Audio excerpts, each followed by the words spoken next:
Hi, everybody. Happy Tuesday to you. 3 News senior meteorologist Matt Wintz with a look at your forecasts. Thanks, as always, for taking time out of your Tuesday to join us here on our YouTube channel for a look at the forecast. Mix of clouds and sun the rest of the day today. Cool today, mid-40s for highs. And then overnight tonight, we ought to clear skies out for a little bit back into the 20s. Very similar to what we woke up to this morning. Now, tomorrow we have one more little blast of cold air that's going to work in here.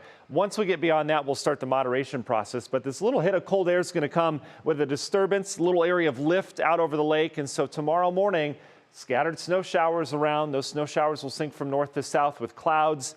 Yeah, just a reminder that, hey, still March, and then eventually we'll bring back some sunshine as dry air comes in. But temperatures tomorrow, coldest that they're going to be over the next 15 days, should make it only into the upper 30s for highs. We'll clear skies out by tomorrow night. Long ranger forecast. Where do we go from here? Well, we've got a warm up, as I mentioned. There's your dip in the temperatures. Average is 51, so it's kind of hard to get to 39.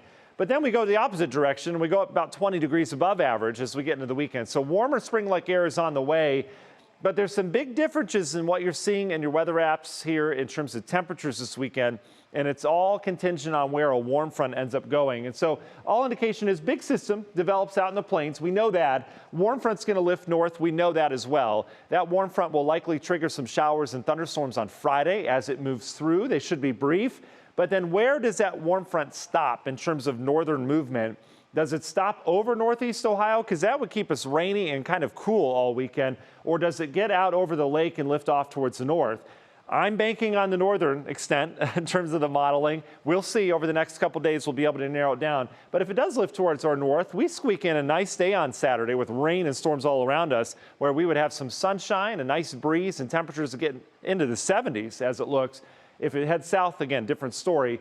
Most of the models agree we bring in a round of storms sometime late Saturday night into Sunday, and then we would have another round with the low pressure that moves through later Sunday into Monday. That secondary round is the one I would watch for severe weather potential, even locally here. There's likely going to be severe weather out towards our west. Once this goes by on Monday, we get colder, perhaps a brief snow hit Monday afternoon as that moves through, and then next week we do it all over again with more rain and storms coming our way in the extended. This rain is such a good thing.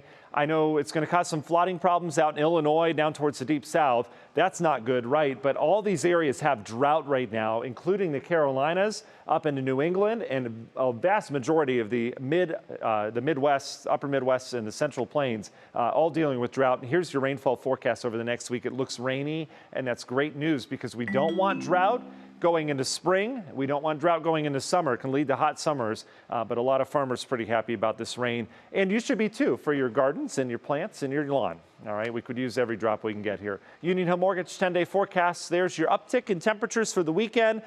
We will keep an eye on that Friday, Saturday, Sunday, depending on how far north that warm front gets. Again, these temperatures may change, but this is what I'm sticking with. Had it yesterday too, and then notice we get cooler next week. But it should be brief. Another warm-up slated for that first full week in April. We've got your next update on the TV side of things coming your way at 4 o'clock. Have a great day, everybody. We'll see you then.